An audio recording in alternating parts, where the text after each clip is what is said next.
हिंदवी स्वराज्याचे सरसंस्थापक छत्रपती शिवरायांना मानाचा मुजरा करतो। भारतीय राज्यघटनेचे शिल्पकार भारतरत्न डॉक्टर बाबासाहेब आंबेडकर यांना मानवंदना अर्पित करतो। आमचे नेते आणि मार्गदर्शक स्वर्गीय गोपीनाथरावजी मुंडे साहेब यांना देखील या ठिकाणी वंदना अर्पित करतो। आणि नुकतंच जे अचानकपणे आम्हाला सोडून निघून गेले असे आमचे उपमुख्यमंत्री आणि महाराष्ट्रातलं शेती आणि मातीमध्ये रमणारं एक उमद नेतृत्व अजितदादा पवार यांना देखील श्रद्धांजली अर्पण करतो। आजच्या या महा एक्सपो 2026 या अतिशय सुंदर कार्यक्रमामध्ये मंचावर उपस्थित ज्यांच्या दृष्टीतून आजचा हा अतिशय सुंदर असा कार्यक्रम आयोजित झाला त्या राज्याच्या पर्यावरण आणि पशुसंवर्धन मंत्री नामदार पंकजाताई मुंडे, आपल्या परळीचे लोकप्रिय आमदार धनंजयजी मुंडे, आमदार रत्नाकरजी गुट्टे, नगराध्यक्ष श्रीमती पद्मश्री बाजीराव धर्माधिकारी, डॉक्टर रामस्वामी, प्रवीण कुमार देवरे, श्री नितीन पाटील, अक्षय भैया मुंदडा, श्री शेखर मुंदडा, श्री बदामराव पंडित, श्री संजय दौंड, शंकर देशमुख, राजेश्वर चव्हाण, गोविंदअण्णा केंद्रे, बाराजे पवार, राम कुलकर्णी, बाजीराव धर्माधिकारी, योगेश क्षीरसागर, वैद्यनाथ सोळंके, केशवराव आंधळे, गीताभाभी पवार या ठिकाणी उपस्थित श्री जितेंद्र पापळकर, वीरेंद्र मिश्रा, विवेक जॉन्सन, नवनीत कावत, अजय मुंडे, सूर्यभान मुंडे, सतीश मुंडे, माधव निर्मळ, जुगल किशोर लोहिया, शिवाजी गुट्टे, पवन मुंडे, रमेश कराड, राजेश गीते, नितीन ढाकणे, मंचावरील सर्व मान्यवर आणि या ठिकाणी उपस्थित सर्व माझ्या लाडक्या बहिणी आणि उपस्थित सर्व भावांनो, आज मला अतिशय आनंद आहे की शिवरात्रीच्या पूर्व दिवशी या अतिशय सुंदर अशा वैद्यनाथाच्या नगरीमध्ये येण्याची संधी मला मिळाली आणि खऱ्या अर्थानं आपल्या सर्वांचं आराध्य दैवत असलेले वैद्यनाथ यांच्या चरणी नतमस्तक होत आपल्या सगळ्यांकरता आणि आपल्या महाराष्ट्राकरता आज त्यांचा आशीर्वाद घेतो। आणि या शिवरात्रीच्या पूर्व दिवशी हा महापशुधन एक्सपो होतोय, ही देखील अत्यंत महत्त्वाची गोष्ट आहे। कारण आपल्याला माहिती आहे की जोपर्यंत नंदीला नमस्कार आपण करत नाही तोपर्यंत शंकरापर्यंत आपला नमस्कार, शिवशंभोपर्यंत आपला नमस्कार पोचत नाही। आणि म्हणून आपण जर बघितलं तर आपल्या प्रत्येक ईश्वरीय अवतारासोबत कुठल्या ना कुठल्या प्राण्याचा अवतार आपल्याला पाहायला मिळतो। आपली जर आपण संस्कृती बघितली तर या संस्कृतीमध्ये आपलं जे काही एकूण कालचक्र आहे या संपूर्ण चक्रामध्ये आपल्या पर्यावरणाला, आपल्या झाडाझुडपांना, आपल्या वनस्पतींना आणि पशुपक्ष्यांना प्रचंड मोठं महत्त्व देण्यात आलेलं आहे। कारण आपल्या पूर्वजांना हे माहिती होतं की जर मनुष्य जीव जगवायचा असेल तर एकट्या मनुष्याला जगवून ही पृथ्वी जगणार नाही। त्या मनुष्याला जगवण्याकरता झाडं झुडपं, वनस्पती, पशु पक्षी, जीव जंतू, अगदी बॅक्टेरिया देखील अत्यंत महत्त्वाचा आहे।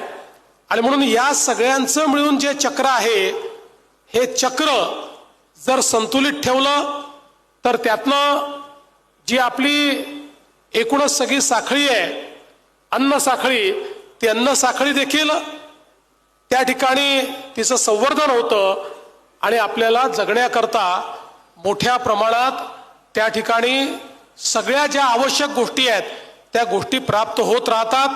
आणि म्हणून आपली संपूर्ण संस्कृती ही या ठिकाणी आपण जर बघितलं तर निसर्ग आणि माती याच्या संवर्धनाची, नदी आणि पाणी याच्या संवर्धनाची कहाणी सांगणारी अशा प्रकारची आपली संस्कृती आहे.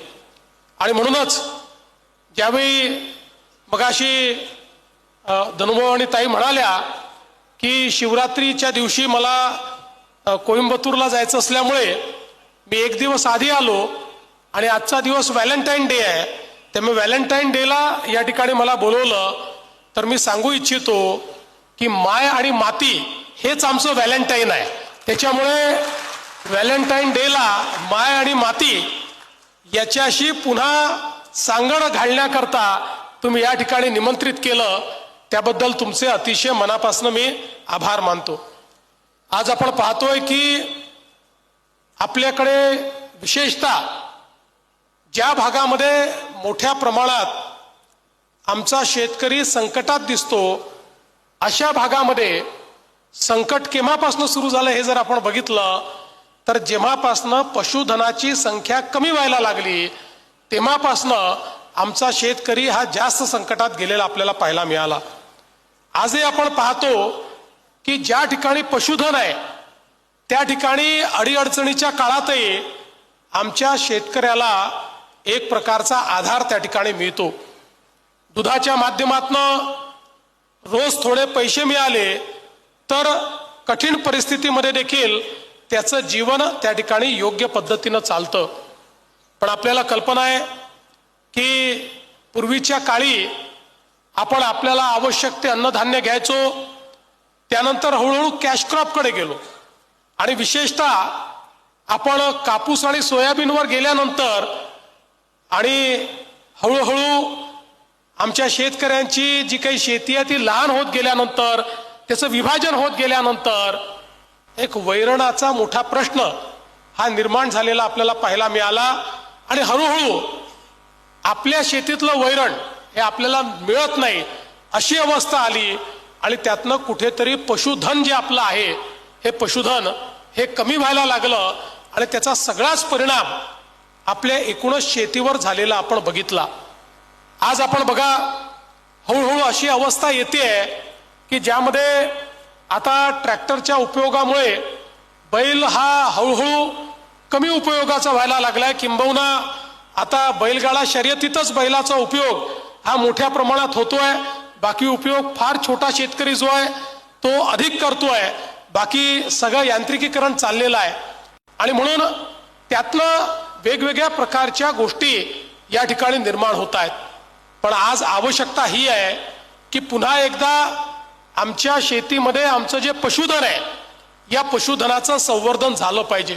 विशेषतः आमची गाय, हिला आम्ही ईश्वराचा दर्जा याकरता दिलाय, आईचा दर्जा याकरता दिलाय की ज्या प्रकारे आपल्या सृष्टीमध्ये जन्म देऊन आपली आई आपल्याला मोठं करते, तसंच आपण जर गोमातेचं जीवन बघितलं तर जन्मापासून मृत्यूपर्यंत आमची गोमाता आमची सेवाच करत राहते. आणि आज आपल्याला कल्पना आहे की या गोमातेला आपण राज्यमातेचा दर्जा दिला आणि आपण गोविकास आयोग या ठिकाणी तयार केला.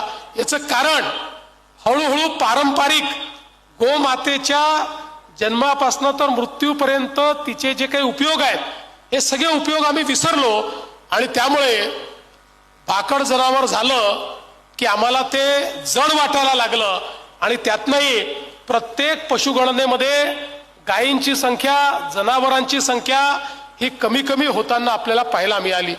पण आज आपल्याला कल्पना आहे की इतक्या मोठ्या प्रमाणात वेगवेगळ्या प्रकारचे प्रयोग सुरू झाले आणि आता तर गोमूत्र आणि गाईचं शेण यापासनं इतक्या वेगवेगळ्या प्रकारच्या वस्तू आता तयार व्हायला लागल्या अलीकडच्या काळामध्ये तर मोठी मोठी लोक आपल्या घरामध्ये शेणापासून तयार केलेला पेंट लावतात, कारण त्याचे वेगवेगळे फायदे हे देखील लोकांना लक्षात आले.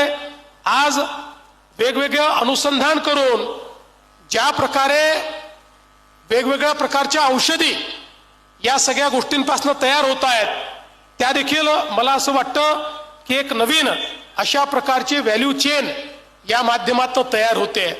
पण त्यासोबत सगळ्यात महत्वाचं जर काही असेल तर आपले महाराष्ट्राचे राज्यपाल महोदय ज्या नैसर्गिक शेतीचा उल्लेख करतात, त्या नैसर्गिक शेतीमध्ये आमच्या गोमातेचं या ठिकाणी अत्यंत मोठं महत्व आहे.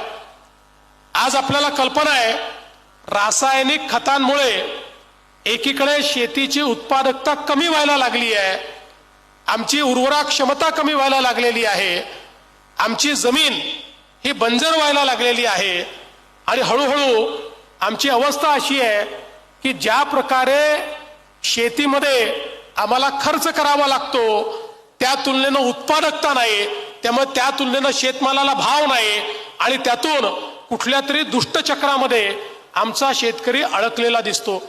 पण आज ज्या प्रकारे जीवामृताचे प्रयोग, शेण असेल, गूळ असेल, अशा वेगवेगळ्या गोष्टी घालून जे प्रयोग तयार झाले, आज ते प्रयोग इतके यशस्वी होत आहेत की 100% रासायन रहित अशा प्रकारची शेती, आणि ज्या शेतीमध्ये पहिल्याच वर्षी आपली उत्पादकता वाढू शकते अशा प्रकारची नैसर्गिक शेती आता त्या ठिकाणी सुरू झालेली आहे.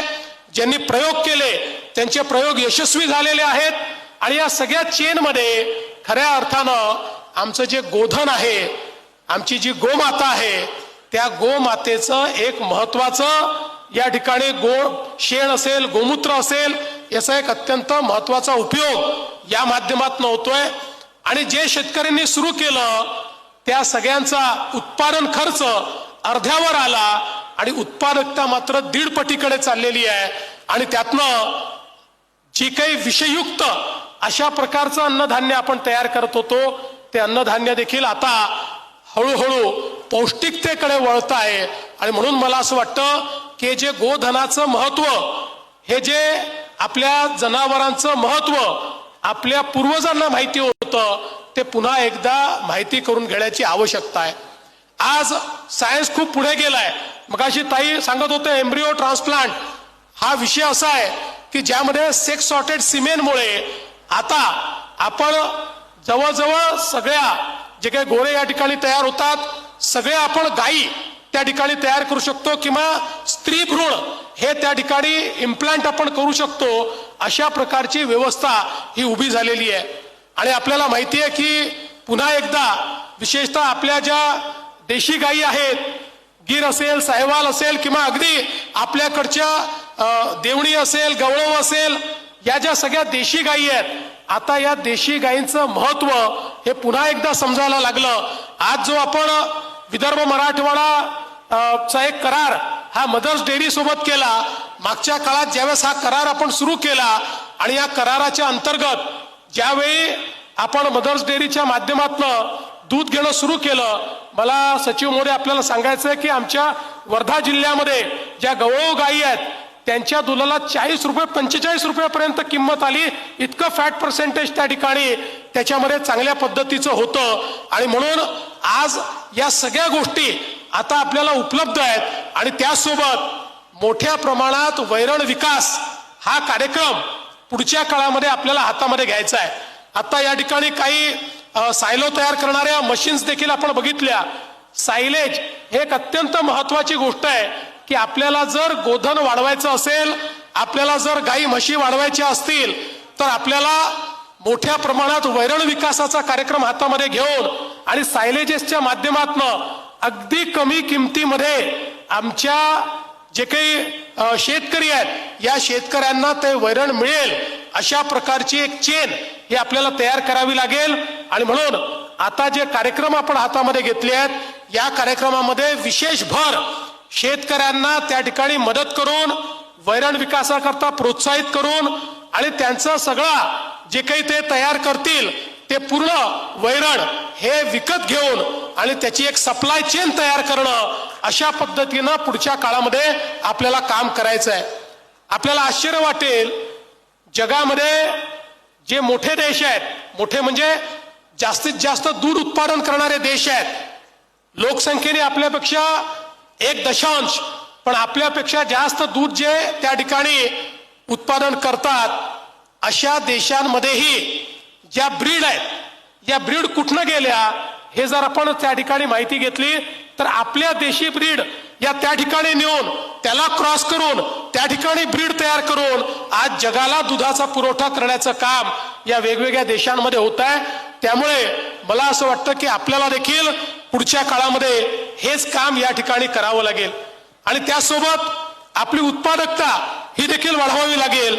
आज आपण बघितलं तर पंजाब मधली देशी गाय ही जवळपास 9.5 ते 10 लिटर दूध देते आणि आपल्याकडे ती 2.5 लिटर दूध देते. त्यामुळे याच्यामध्येही आपल्याला पुढच्या काळामध्ये लक्ष घालून आणि त्यातनं आपली गाय जास्तीत जास्त दूध कशी देईल, ती पौष्टिकता आपल्याला कशी आणता येईल, या संदर्भातलं आपल्याला लक्ष द्यावं लागेल. संकरित गायचा विचार केला तर तिथेही तिकडे 15 लिटर देते, आपल्याकडे 10 लिटर देते. मला वाटतं म्हैस देखील तिकडे 10.5 लिटर देते, आपल्याकडे 5.5 लिटर देते. तर या सगळ्या गोष्टींमध्ये आपल्याला लक्ष घालून आणि या सगळ्या गोष्टींमध्ये आपल्याला कशा पद्धतीनं चांगलं काम करता येईल याचा प्रयत्न येत्या काळामध्ये करायचा आहे. मगाशी पंकजाताईंनी सांगितली गोष्ट खरी आहे की आता आपण विशेषतः पशुसंवर्धन विभागामध्ये नवीन प्रयोग आणि अनेक प्रयोग करण्याचं ठरवलेलं आहे. आज शेती आणि शेतीपूरक उद्योग या क्षेत्रामध्ये जर आपल्याला उत्तम रोजगार निर्मिती करायची असेल, आजची जी आपली रोजगार निर्मिती आहे ती उत्तम नाही आहे, जेमतेम आहे.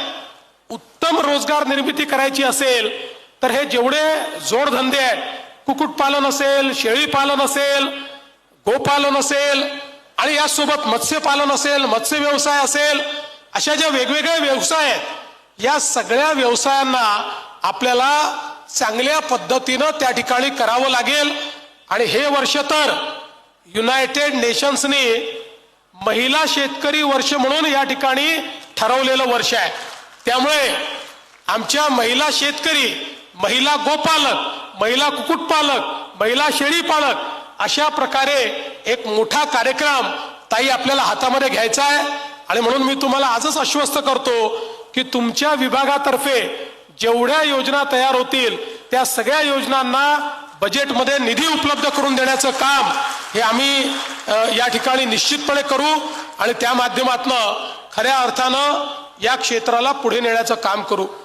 खरं तर आता विशेष लक्ष आपण या क्षेत्राकडे दिलंय आणि आपला प्रयत्न आहे की आपल्या हे क्षेत्र आज 7 ते 8% किंवा बाकी काळामध्ये तर 4 ते 5% एवढ्या विकास दरानंच केवळ विकसित होतं. आपण आता ठरवलंय की या क्षेत्रामध्ये वेगवेगळे इंटरव्हेन्शन चालून हे क्षेत्र 25% दराने विकसित कसं होईल अशा प्रकारची योजना आपण हातामध्ये घेतो. आपण आंध्र प्रदेशचे माजी मुख्य सचिव श्री टकर ज्यांना या क्षेत्रामध्ये अनेक पुरस्कार मिळालेले आहेत, आता त्यांना देखील आपण सोबत घेतलाय आणि त्यांच्या मार्गदर्शनाखाली एक बृहत कार्यक्रम हातामध्ये घेऊन आपण मोठ्या प्रमाणात हे काम या ठिकाणी करतो आहोत. आणि याकरता वेगवेगळ्या प्रकारचे जे इंटरव्हेन्शन्स आहेत, आज आपण हे पशु प्रदर्शन काय या ठिकाणी आयोजित केलं याचं कारण आज आपल्या शेतकऱ्यांना आणि पशुपालकांना काय चाललेलं आहे याची कल्पना असली पाहिजे. प्रत्येक क्षेत्रात इतकं मोठं परिवर्तन होत आहे. आज आपण बघितलं असेल तर या ठिकाणी डबल डेकर पिंजरे लागलेले आहेत की ज्या पिंजऱ्यामध्ये आपण त्या ठिकाणी कुक्कुटपालनही करू शकतो, शेळी मेंढी पालनही करू शकतो आणि त्यातनंच खत निर्मिती करू शकतो. अशा प्रकारचे वेगवेगळ्या पद्धतीचे जे प्रयोग आहेत, हे प्रयोगही आमच्या शेतकऱ्यांकडे पोचले पाहिजेत. आणि विशेषतः आपण नानाजी देशमुख कृषी समृद्धी योजना जी विदर्भ आणि मराठवाड्याकरता सुरू केलेली आहे, 5-5.5 हजार कोटी रुपये या योजनेच्या अंतर्गत उपलब्ध करून दिले आहेत. यामध्ये या सगळ्या योजनांकरता आपण मोठ्या प्रमाणात सबसिडी देतो आणि काही बाबतीत तर 90% आपण सबसिडी देऊन हे सगळे व्यवसाय